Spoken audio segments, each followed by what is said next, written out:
Bienvenue sur Alma Berta. Aujourd'hui, je vais vous parler du Ouija, un outil mystérieux utilisé pour communiquer avec les esprits. Le Ouija se compose d'une planche et d'un curseur qui permettent aux participants de poser des questions aux forces surnaturelles. Le mot Ouija se décompose du mot français oui et du mot allemand ja, qui veut dire aussi oui. C'est une planche avec des lettres de l'alphabet latin et les 10 chiffres arabes, ainsi que les termes oui, non et bonjour et au revoir. C'est un objet très récent car il a été créé en 1890 à Baltimore aux États-Unis, juste après la guerre de sécession. Il y a eu tellement de morts pendant cette guerre que pas mal de femmes qui justement étaient devenues veuves étaient dans le désarroi le plus total et cherchaient à communiquer avec leurs défunts maris morts au combat. Ce sont Elijah Bond et Charles Kennard qui mettent au point le premier prototype de planche parlante, car oui, c'est comme cela qu'ils la nomment. Ils créent une entreprise et embauchent les frères William et Isaac Fuld pour créer cette fameuse planche, mais font faillite en 1892. La même année, les deux frères Fuld se disent qu'il y a sûrement un petit billet à se faire avec cette planche. Eh oui. Eux-mêmes rachètent les droits de production à leur patron et se mettent à la produire et fabriquent aussi des tables de billard et leurs accessoires. William écarte son frère en 1901 et acquiert seul les droits de production, mais Isaac continue à fabriquer lui aussi de son côté des planches divinatoires et les nomme Oriole, qui ne sont que des répliques exactes des planches Ouija.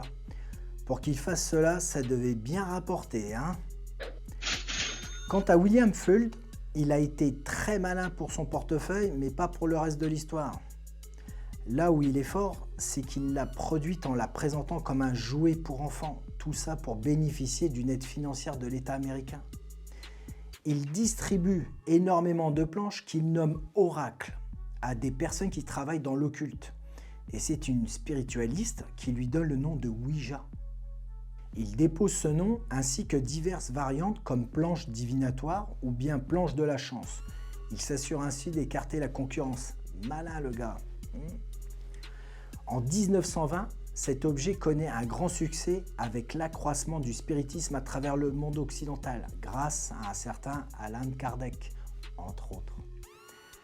Grâce au phénomène du spiritisme, William Fuld devient un redoutable homme d'affaires. Il s'enrichit fortement à la hauteur d'1 million de dollars.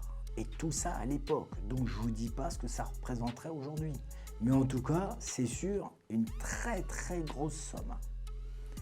En 1919, pour toucher un public plus pauvre, il crée une planche qu'il nomme l'oracle mystifiant, qui est une réplique exacte de la planche de Ouija. Il crée aussi des bijoux Ouija et de l'huile Ouija pour les rhumatismes. Un vrai homme d'affaires, ce William, n'est-ce pas?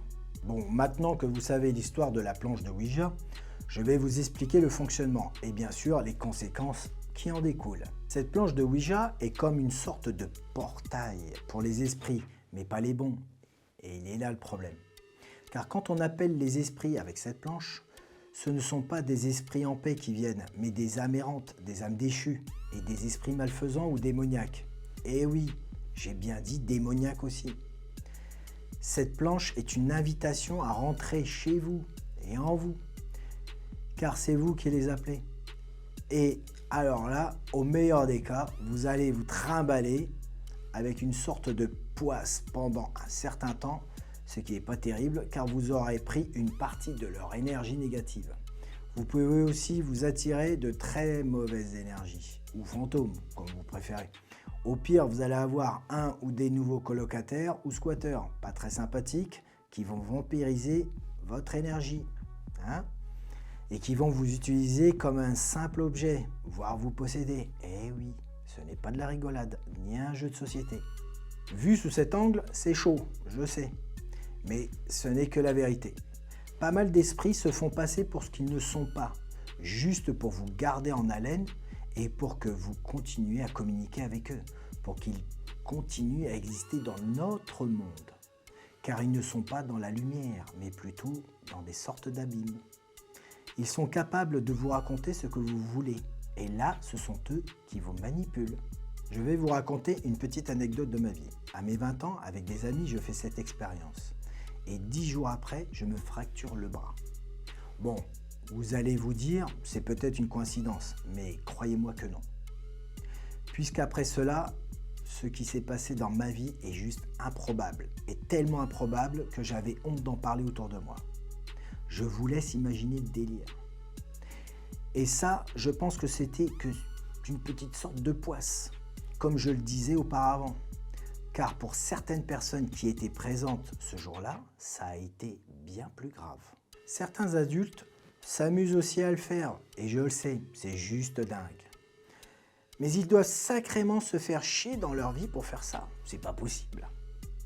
Il y a aussi des parents qui achètent cette planche de Ouija à leur enfant ado, car ils le réclament. Alors là, je pense que ces personnes sont complètement débiles, j'ai pas d'autre mot. Mais vous vous rendez compte, un soi-disant jeu de société pour communiquer avec des morts, du délire, c'est vraiment du délire. Et genre, tout le monde peut communiquer avec des morts, genre c'est naturel, et cela depuis tout le temps en fait. N'importe quoi, mais vraiment n'importe quoi. Car ce jeu n'est qu'un business qui se cache derrière une façade d'un simple jeu pour adolescents, des enfants quoi. Ça vous rappelle rien tout ça? Hein?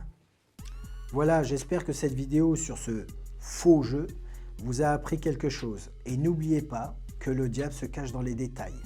Je vous remercie d'avoir regardé Alma Berta et vous dis à très bientôt. Prenez soin de votre âme.